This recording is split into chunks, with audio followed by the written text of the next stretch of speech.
ഞാൻ ഈ ഒരു ബുക്കിൻ്റെ ഓഥറാണ്. മിഴികൊണ്ട് മാത്രം പ്രണയം പറഞ്ഞാൽ ഈ ഒരു ബുക്ക് പരിചയപ്പെടുത്തുകയാണ് എൻ്റെ ഒരു ലക്ഷ്യം. അതുവഴി ഒത്തിരി ആളുകൾ ഈ ബുക്കിന് നല്ല റിവ്യൂസ് അയച്ചിട്ടുണ്ട്. അപ്പോൾ ആ റിവ്യൂസും കൂടി ഈ ഒരു ഇതിൽ പരിചയപ്പെടുത്തുകയാണ്. പറ്റുമെങ്കിൽ നിങ്ങൾ ഒരു ബുക്ക് വായിക്കണം. പ്രണയം, സൗഹൃദം, അങ്ങനെയൊക്കെയുള്ള കുറച്ച് ഷോർട്ട് സ്റ്റോറീസാണ് ഈ ഒരു ബുക്കിൻ്റെ കണ്ടൻറ്റ്.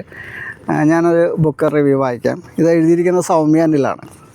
സൗമ്യ എഴുതുന്നു: നമുക്ക് പ്രിയപ്പെട്ടവരെന്ന് നമ്മൾ മനസ്സിലിടം നൽകുന്നവർ ചിലപ്പോൾ സൗഹൃദത്തിലാവും, ചിലപ്പോൾ പ്രണയത്തിലാകാം, ചിലപ്പോൾ ഒരു നോട്ടം കൊണ്ട് നമ്മുടെ ആരുടെയൊക്കെയാണെന്ന് തോന്നിപ്പിച്ചവരാകാം.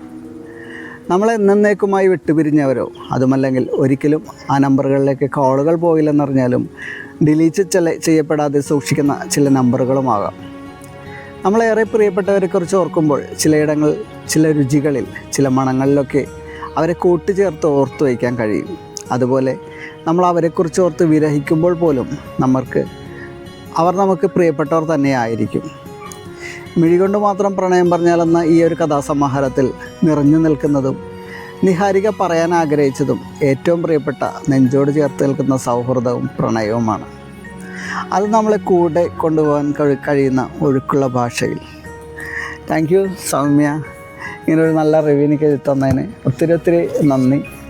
അതുപോലെ തന്നെ നിങ്ങൾ ഈ ബുക്ക് കഴിയുമെങ്കിൽ നിങ്ങളുടെ വായനാ ലിസ്റ്റിൽ ഉൾപ്പെടുത്തുക. വളരെ ചെറിയൊരു ബുക്കാണ്, 112 പേജേ ഉള്ളൂ.